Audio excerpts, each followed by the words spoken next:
Welcome to our YouTube channel first rank NCERT classes. आज की इस वीडियो में हम प्रश्नावली 1.2 का क्वेश्चन नंबर 2 सॉल्व करेंगे। तो देखते हैं क्वेश्चन।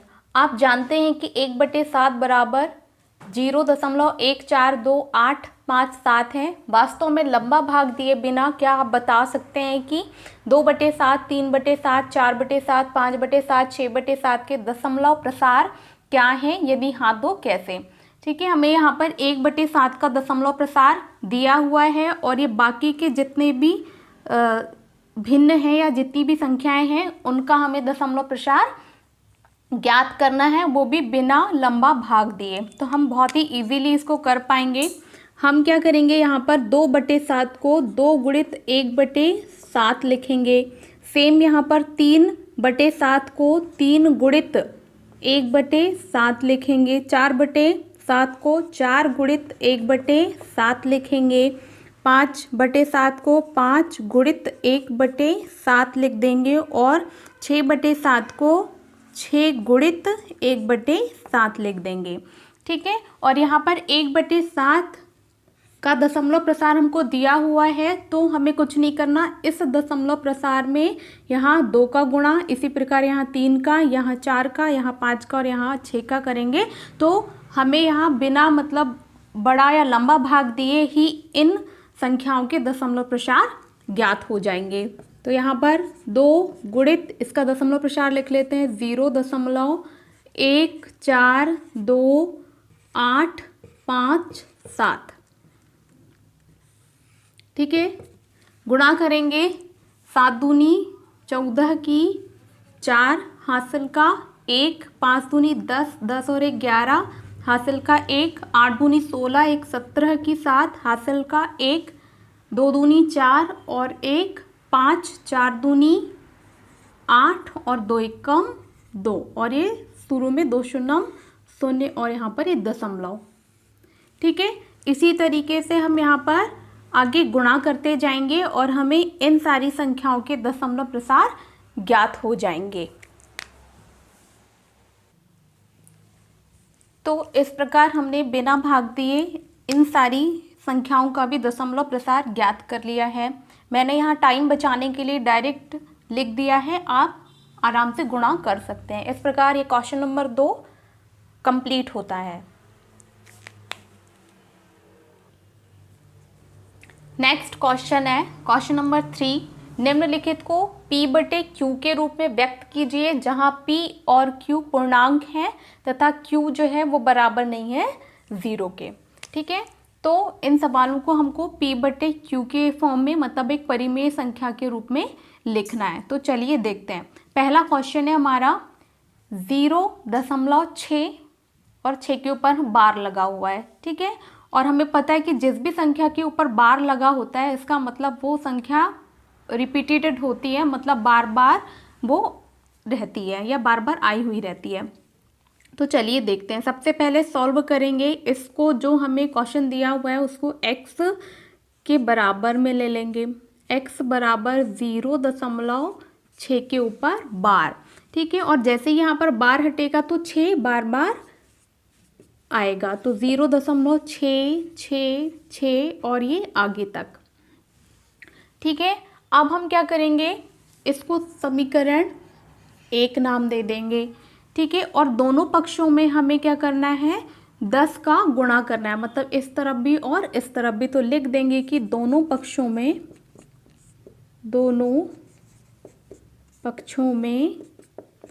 10 का गुणा करने पर। ठीक है, लेफ्ट हैंड साइड और राइट हैंड साइड दोनों साइड हम क्या करेंगे, 10 का गुणा करेंगे। तो x में 10 का गुणा करेंगे तो कितना आएगा, 10x बराबर 0.666 में हम 10 का गुणा करेंगे तो ये दशमलव जो है, चूंकि हमें 10 का गुणा करना है तो एक संख्या बाद चला जाएगा, तो ये हो जाएगा 6.666 और ये डैश डैश डैश। ठीक है, और इसको हम दे देंगे समीकरण 2। अब हमें कुछ नहीं करना, सिंपली समीकरण 2 में से समीकरण 1 को माइनस कर देना है या घटा देना है। तो लिख देंगे समीकरण 2 -1 करने पर। ठीक है, तो कर देते हैं। 10x ऋण क्या हो जाएगा, x बराबर यहाँ पर 6.666 में से हमें घटाना है किसे, 0.6666 को। ठीक है, तो घटा देंगे। 10x में से x जाएगा, कितना बचेगा, 9x या 9x। फिर यहाँ पर घटाने के लिए 6 में से 6 जाएगा 0, 6 में से 6 0, 6 में से 6 घटाएंगे 0, 6 में से 0 घटाएंगे तो कितना आएगा, 6। ठीक है, और आगे भी यहाँ पर कर सकते हैं। अब यहाँ पर हो गया 9x, और यहाँ पर जब भी आप लोग याद रखें कि किसी भी संख्या के दशमलव के बाद यदि 0 0 हो तो उसका कोई मतलब नहीं होता है। मतलब यहाँ पर क्या आएगा, केवल 6। पक्षांतर करेंगे तो x बराबर आ जाएगा 6/9। काट देंगे तो 3 दूनी 6 और 3 तिया 9, कितना आया, 2/3। ठीक है, तो यहाँ पर हमने इस सवाल में इस 0.6 के ऊपर जो बार था उसको एक परिमेय संख्या के रूप में लिखा, तो कितना आया मान हमारा, x बराबर 2/3। यही हमारा क्या होगा, आंसर।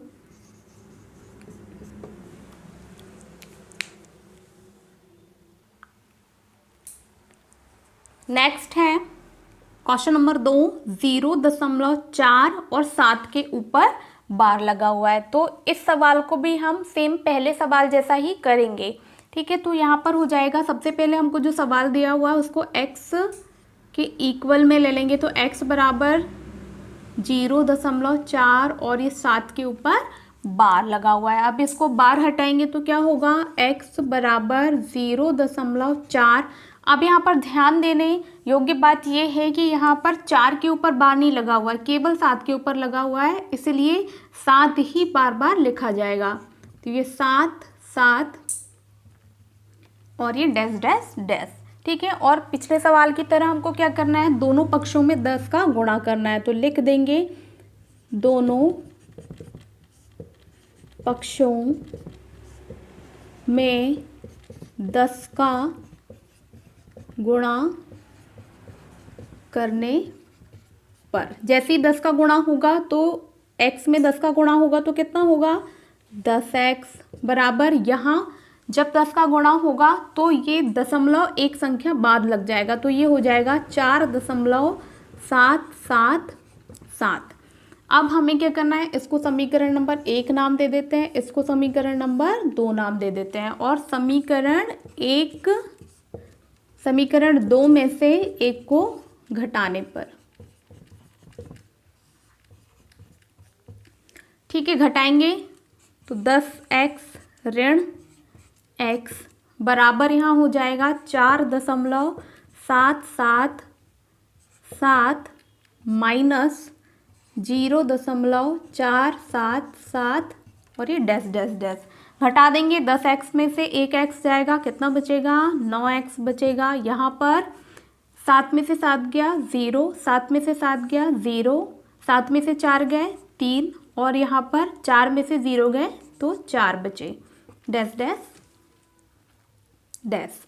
ठीक है, अब यहाँ पर ये हो गया 9x, और हमने पहले सवाल में भी देखा था कि यदि दशमलव के बाद किसी संख्या के बाद यदि 0 0 है तो उसका कोई मतलब नहीं होता है। तो यहाँ पर केवल हम क्या लिख देंगे, 4.3। अब पक्षांतर करेंगे तो क्या होगा, ये 4.3/9।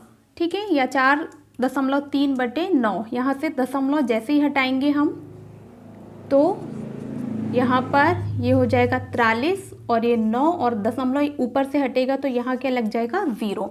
इस प्रकार हमने इस सवाल में 0.47 के ऊपर जो बार लगा हुआ है उसको परिमेय संख्या के रूप में लिखा, तो क्या आया, x बराबर 43/90, और यही क्या है हमारा आंसर।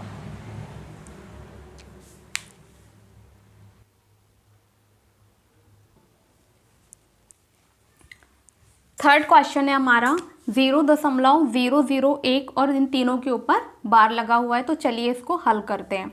तो इसको भी प्रीवियस क्वेश्चन की तरह ही हल करेंगे। तो सबसे पहले हमको इस क्वेश्चन में जो हमको क्वेश्चन दिया हुआ है उसको x के इक्वल टू ले लेना है। तो x बराबर हो जाएगा 0.001 और इन सब के ऊपर क्या लगा हुआ है, बार लगा हुआ है। ठीक है, तो फिर अगले स्टेप में हम क्या करेंगे, 0.001 और जिन भी संख्याओं के ऊपर बार लगा हुआ होता है तो उस बार को हटाकर हम बार बार वो संख्या लिखते हैं, या बार जैसे ही हटेगा तो वो संख्या बार बार लिखी जाएगी। तो यहाँ पर हमने जैसे ही बार हटाया तो ये 001 हमने लिख दिया 2 बार, या आप 3 बार जितनी बार चाहे लिख सकते हैं। ठीक है, अब क्या करेंगे, दोनों तरफ हम इस क्वेश्चन में 1000 का गुणा करेंगे।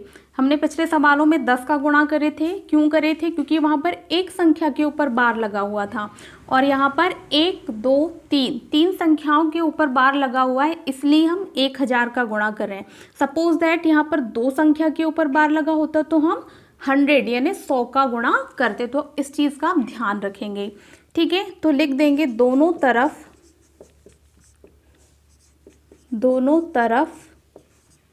1000 का गुणा करने पर, जैसे हम 1000 का गुणा करेंगे तो यहाँ पर क्या हो जाएगा, 1000x बराबर, यहाँ हो जाएगा, यहाँ क्या होगा, ये दशमलव जो है अब 3 संख्या के बाद में लग जाएगा क्योंकि हमने 1000 का गुणा किया है। तो ये हो जाएगा, अभी 1 2 3 दशमलव कहाँ लग गए यहाँ पर, तो लिख देंगे 1.001 001 और ये डैश डैश डैश।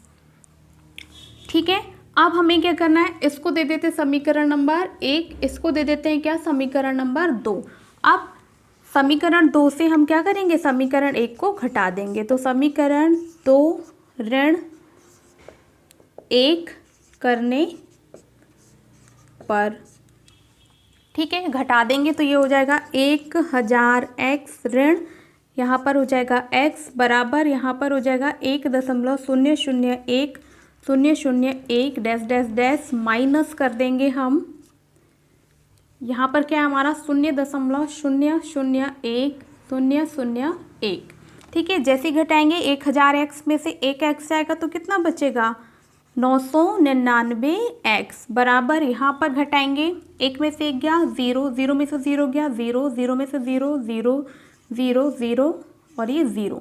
ठीक है, कितने 0, 6 0, और 1 में से 0 घटाएंगे तो कितना आएगा 1। ठीक है, और मैंने पहले भी बताया कि यदि किसी संख्या के बाद दशमलव लगा हो और दशमलव के बाद यदि 0 0 0 हो तो उन शून्य का कोई मतलब नहीं होता है। ठीक है, तो हम इसको क्या करेंगे, मिटा देंगे। अब पक्षांतर करेंगे तो x बराबर क्या आएगा, 1/999 या 999। ठीक है, तो ये हमने क्या किया, इस क्वेश्चन में जो हमें दिया हुआ था x बराबर 0.001, इसको हमने परिमेय संख्या के रूप में लिखा तो कितना आंसर आया, 1/999, और यही क्या है हमारा आंसर है। तो इस तरीके से ये क्वेश्चन नंबर 3 होता है कंप्लीट। नेक्स्ट क्वेश्चन है क्वेश्चन नंबर 4। तो चलिए हल करते हैं। क्वेश्चन है 0.99999 डैश डैश डैश को p/q के रूप में व्यक्त कीजिए। क्या आप अपने उत्तर से आश्चर्यचकित हैं? अपने अध्यापक और कक्षा के सहयोगियों के साथ उत्तर की सार्थकता पर चर्चा कीजिए। ठीक है, तो सबसे पहले तो हमको जो क्वेश्चन दिया हुआ है इसको हम p/q के रूप में लिख लेते हैं और फिर देखते हैं कि हम अपने उत्तर से आश्चर्यचकित हैं या नहीं। तो चलिए हल करते हैं। तो सबसे पहले इस क्वेश्चन को हम क्या करेंगे, x के बराबर ले लेंगे। तो x बराबर 0.99999 और ये डैश डैश डैश। ठीक है, इसको दे देते हैं क्या हम, समीकरण नंबर 1। अब दोनों तरफ हम क्या करेंगे, क्योंकि यहाँ पर एक ही नंबर जो है हमारा रिपीट हो रहा है इसलिए एक संख्या के ऊपर बार लगेगा, इसलिए हम किसका गुणा करेंगे, 10 का गुणा करेंगे। तो यहाँ पर दोनों तरफ या दोनों पक्षों में 10 का गुणा करने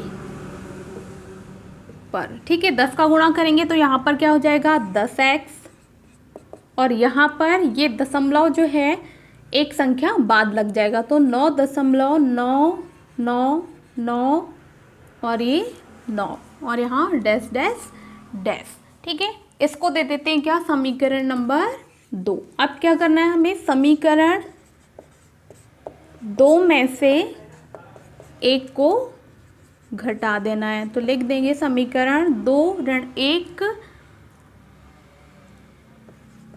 को घटाने पर, समीकरण 2 में से 1 को घटाने पर जैसे ही घटाएंगे तो क्या होगा 10x ऋण यहाँ पर हो जाएगा x बराबर ये लिख लेंगे 9.9999 डैश डैश डैश माइनस 0.9999। ठीक है, और यहाँ पर ये डैश डैश डैश आगे भी चलता रहेगा। तो 10x में से 1x जाएंगे, कितना बचेगा 9x बचेगा, और यहाँ पर 9 में से 9 गया 0, 9 में से 9 0, 9 में से 9 जाएंगे 0, 9 में से 9 घटाएंगे 0, और 9 में से 0 घटेगा तो कितना बचेगा 9। ठीक है, मैंने पहले बताया कि यहाँ दशमलव के बाद यदि 0 लगे हो तो उसका कोई मतलब नहीं होता है। ठीक है ना। फिर जैसे ही हम पक्षांतर करेंगे तो क्या होगा, ये 9 बटे क्या आ जाएगा 9, इसको काटेंगे तो कितना आएगा 1।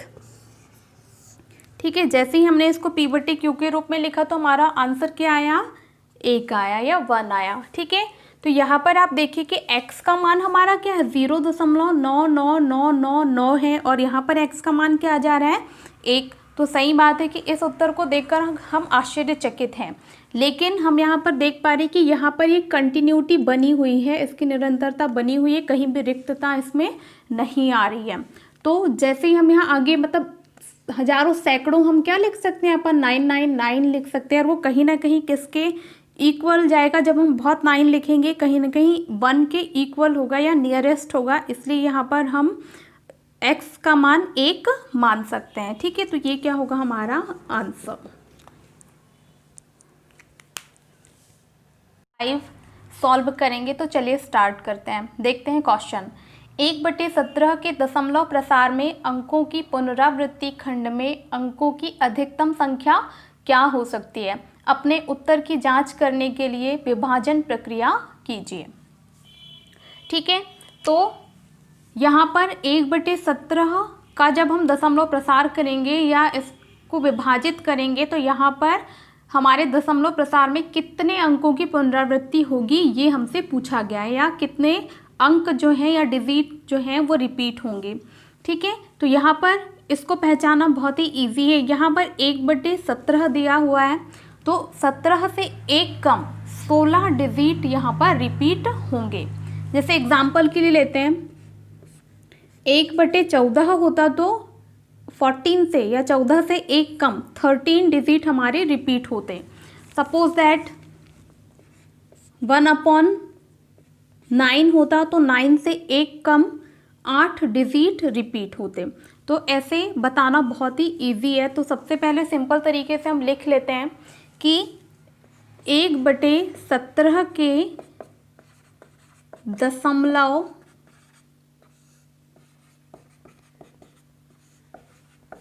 प्रसार में अंकों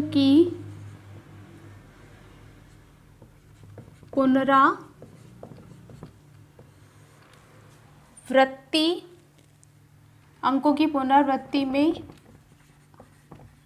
अधिकतम अंक 17 से एक कम 16 हो सकते हैं। ठीक है, 1/17 के दशमलव प्रसार में अंकों की पुनरावृत्ति में अधिकतम अंक 16 हो सकते हैं। फिर आगे दिया हुआ है कि अपने उत्तर की जांच करने के लिए विभाजन प्रक्रिया कीजिए।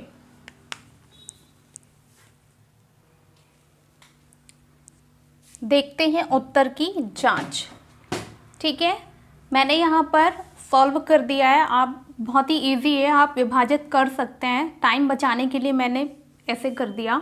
ठीक है, तो देखते हैं यहाँ पर कितने डिजिट जो हैं वो रिपीट हो रहे हैं। काउंट करते हैं, 1 2 3 4 5 6 7 8 9 10 11 12 13 14 15 16। टोटल कितने डिजिट हो गए? 16 डिजिट। ठीक है, जो कि हमने पहले ही लिख चुका है। तो यहाँ पर 16 डिजिट जो हैं रिपीट हो रहे हैं। हमने विभाजित करके अपनी उत्तर की जांच भी कर ली है। तो इस क्वेश्चन को ऐसे हल करना है।